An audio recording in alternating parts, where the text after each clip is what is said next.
अस्सलाम वालेकुम स्टूडेंट्स, उम्मीद करते हैं आप खैरियत से होंगे।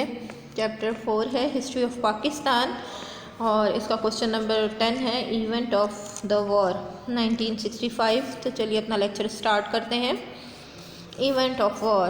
When war was broke out, the president of Islamic Republic of Pakistan declared a state of emergency on radio addressing to nation. He said, the people of Pakistan shall not feel comfortable until the mouths of the Indians cannons are made quite permanently। यानी जंग के शुरू होते ही सदर Pakistan general Ayub Khan ने radio पर हंगामी तौर पर ऐलान किया कि कौम से खिताब करने से हुए कहा था कि पाकिस्तान के अवाम उस वक्त तक चैन से नहीं बैठेंगे जब तक कि जब तक कि भारतीय तोपों के जो दहाने हैं वो सर्द ना पड़ जाए, मुस्तकिल तौर पर हमेशा के लिए सर्द ना पड़ जाएं। Indian rulers do not know which brave nation they have challenge. India नहीं जानता था कि उन्होंने किस बहादुर कौम को ललकारा है। अवर chivalrous soldiers and advancing to defeat the enemy। हमारे जो सफ़ शिकन थे, सफ़ों को तोड़ने वाले सोल्जर बहादुर सिपाही हैं, उन्होंने दुश्मन को पसपा कर दिया। डिफ़ीट द एनिमी यानी दुश्मन को जो है आगे बढ़ने से रोक दिया, उन्हें पसपा कर दिया, उनको नाकाम कर दिया। The arm forces of Pakistan shall counter blast enemy. Pakistan की जो अफवाज है उसने हमले का मुंह तोड़ जवाब दिया। ही एनकरेज द नेशन और उन्होंने कौम को जो है वो जो है हिम्मत फराहम की और कहा, हिम्मत देते हुए कहा, हिम्मत बंधाई, advance manfully and attack the enemy fiercely. May Allah almighty support and protect us. उन्होंने जो है वो जो है कहा था कि पाकिस्तान की अफवाज दुश्मन के हमले का मुंह तोड़ जवाब देगी और अल्लाह ताला हमारी मदद करेगा और आगे बढ़ो, advance manufacture attack the enemy और दुश्मन और आगे बढ़ो और दुश्मन पर टूट पड़ो, अल्लाह ताला हमारी मदद करेगा।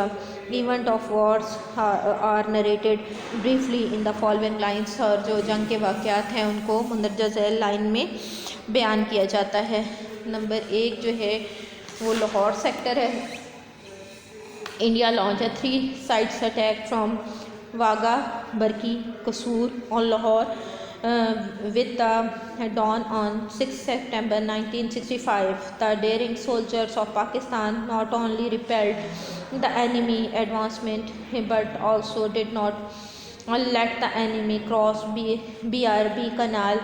On this very front, Major Aziz Bhatti continued resisting Indian advancement for the several days. At last, he was blessed with martyrdom. The government of Pakistan awarded him with Nishan-e-Haidar on this gallantry. Bharat ने 6 सितंबर 1965 को सुबह के time Lahore के 3 शहरों पे से 3 अतराफ से वागा, बरकी और कसूर इन तीनों साइडों से हमला किया। पाकिस्तान की जो फ़ौज है उन्होंने भारतीय यलगार है, भारतीय हमला है, उसको रोका। BRB नहर को बिल्कुल पार ना करने दिया। इस महाज पर मेजर अजीज़ भट्टी ने, जो कि कई रोज़ से दुश्मन को आगे बढ़ने से रोक के रखा था, आखिरकार शहादत पाई और इस बहादुरी के कारनामे पर उन्हें निशान-ए-हैदर से नवाजा गया। नेक्स्ट सेक्टर है Kasur sector.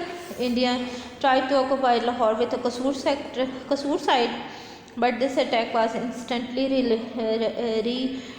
retaliated by the Pakistani Tiger. The next day, brave soldiers of Pakistan launched counter-attack and occupied Khem, Karan and Indian territory. Afterward, the India opened a new front of Head Suleimanki. Here it had a meet with humiliated defeat. कसूर sector. Bharat ने कसूर की तरफ जो है वो लाहौर पर कब्ज़ा करने की कोशिश की। पाकिस्तान के शेरों ने फौरी तौर पर इस हमले को पसपा कर दिया। अगले रोज़ पाकिस्तान की बहादुर फ़ौज ने इनके जो दुश्मन के इलाके हैं खेम, करन, इस पर कब्ज़ा किया। बाद हाँ यानी बाद में जब भारत ने ये देखा तो हेड सलमान की के एक नए महाज को खोल दिया और वहाँ इसे मुंह की खानी पड़ी। मेजर अजीज़ भट्टी ने लाहौर सेक्टर पर क्या कारनामा सर अंजाम दिया? Write a note on major Aziz Bhatti शहीद। कसूर सेक्टर पे पाकिस्तानी जो फ़ौजी हैं उन्होंने क्या कारनामा सर अंजाम दिया? ये दूसरा क्वेश्चन है। थर्ड क्वेश्चन आगे हम पढ़ते हैं। Sialkot sector. After having been defeated at Lahore and Kasur sector, India attacked Chawinda and areas in Sialkot with the help of tanks and armored division. It was the biggest ground attack after the World War II. India intended to seize the key Grand Trunk Road and near Sialkot and disconnected Lahore from the other cities, but the brave Pakistani soldiers, facing an enemy many times bigger than their strength, performed such a heroic deeds as astonished and stunned and the defense expert of the world. Chonda sector turned into a graveyard of Indian tanks. Lahore और कसूर की नाकामी के बाद भारत ने टैंकों का एक बख्तरबंद डिवीज़न के साथ सियालकोट के इलाके में हमला कर दिया, यानी कि टैंक लेकर वो सियालकोट के सेक्टर में दाखिल हुए, चौंडा सेक्टर में। ये दूसरी जंग अजीम के बाद दूसरा बड़ा ज़मीनी हमला था। अब इन्होंने ज़मीनी हमला शुरू किया और भारत का इरादा था कि सियालकोट से के जीटी रोड पर कब्ज़ा कर दिया जाए और फिर लाहौर का दूसरे शहरों से रब्ता मुनक़ता कर दिया जाए। लेकिन पाकिस्तान के भारतीय फ़ौज ने कई गुना बड़े दुश्मन का मुकाबला करके बड़े कारनामे को सरअंजाम दिया। हमारे जो बहादुर नौजवान थे, इवन आवाम ने भी क्या किया था कि बम बांध के ना तो टैंकों के रास्ते में लेट गए थे और जब टैंक उनके ऊपर से गुजरता था तो वो बम फट जाते थे और ना सिर्फ शहादत पाई उन्होंने बल्कि ये इसको को जो है चौंडा को जो है भारतीय टैंकों का कब्रिस्तान बना दिया गया। तो इसको टैंकों का कब्रिस्तान जो है वो उठाना पड़ा। ये जो है वो सियालकोट पर कब्ज़ा और लाहौर पर कब्ज़े का इरादा जो है वो नाकाम बना दिया गया। सियालकोट को भारतीय फ़ौजों के लिए कैसे टैंकों का कब्रिस्तान बना दिया गया?